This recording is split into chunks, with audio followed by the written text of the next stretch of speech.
Then, one afternoon, my sister and I were in the stable yard, and I'm a great animal lover, great nature lover.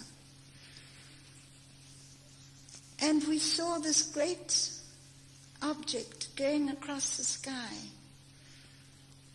It was about the size of that globe of Earth.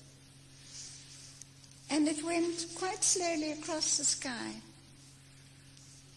And we were feeding our puppies at the time. And they, of course, felt this. I don't think they even saw it, but they sensed it. And they ran yelping into their kennel. And, of course, we both ran for the house to tell our parents what we had seen. And they were sitting on this wide veranda, a stoop as we call it in South Africa.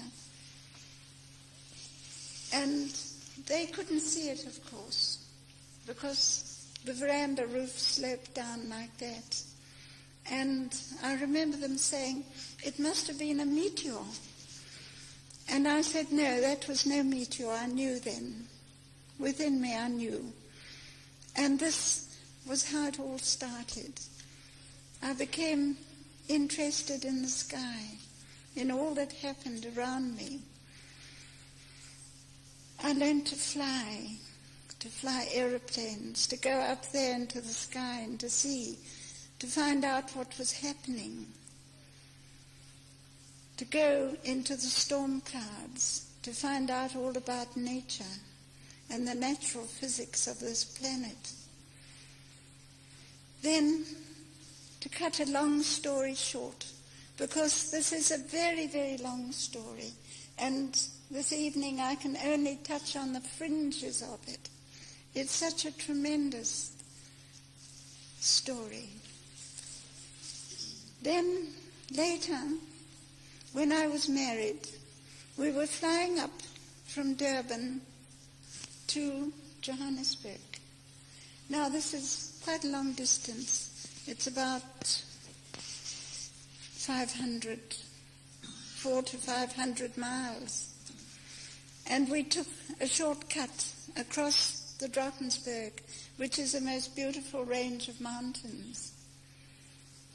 And as we took off from the landing field, which only consisted of a windstock, and it was long veld grass, as we call it, at that time, long seeding grass, and we were in a DH plane, that's a de Havilland light plane.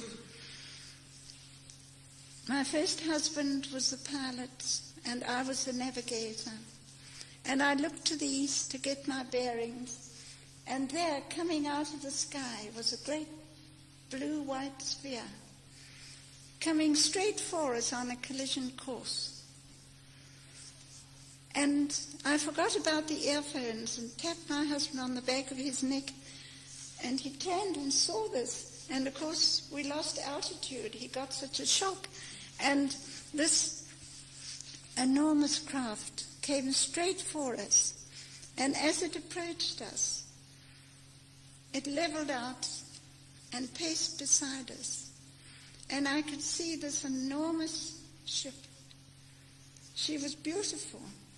A great hull that was spinning, and a flattish dome, and through the portholes were lights. You haven't got these beautiful rainbow-colored lights on, Jim.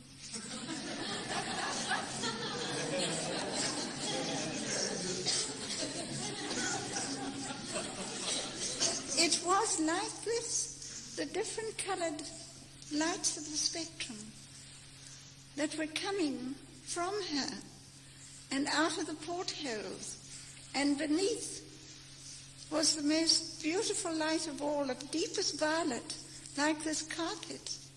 It really was. This is why I was so anxious to come here, because I knew that this was right. Because here are the colors of the spaceship, the colors of the rainbow, the colors of the spectrum. which again is the natural physics of the electromagnetic wavelength of the universe, which is light broken up into different frequencies, which is the most wonderful thing. And there she was, this great ship of light, pacing beside us, and all the time we were losing altitude over the mountains. Then she suddenly disappeared in a tremendous burst of white light, and she was gone. Well, we managed to rectify the plane, because by then we were being hit by a lot of turbulence over the mountains, and we landed safely eventually at the airfield in Johannesburg. And of course, my husband, being a very seasoned pilot, all he could say about it was that thing in the sky. And he immediately phoned Air Force headquarters in Pretoria and reported the whole incident. So they asked us to wait there. And they immediately sent over 2 Air Force officers to interrogate us. And we sat over cups of coffee well into the night discussing this.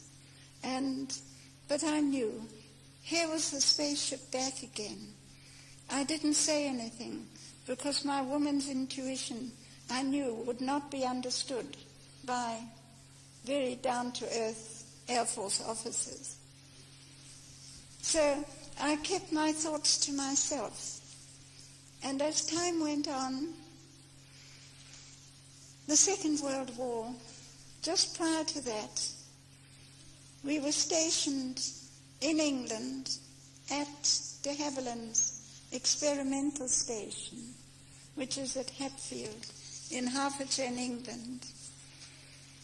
And there I had access to various documents.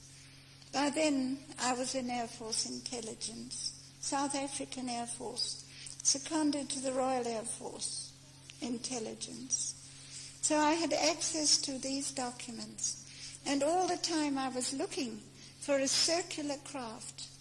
And of course I never found any blueprints of a circular craft. All I could find was the usual, top and tail and wings and all the rest of it, something very primitive. And anyway, the Second World War came about, and this is all history. And then eventually, when I got home again to South Africa, the first thing I was allowed to do was to fly again. And the first thing I did was to fly into those beautiful Drakensberg Mountains, seeking all the time in the sky for that spaceship. And I knew the communication was there, because this was telepathic. It was very real, because I had practiced telepathy.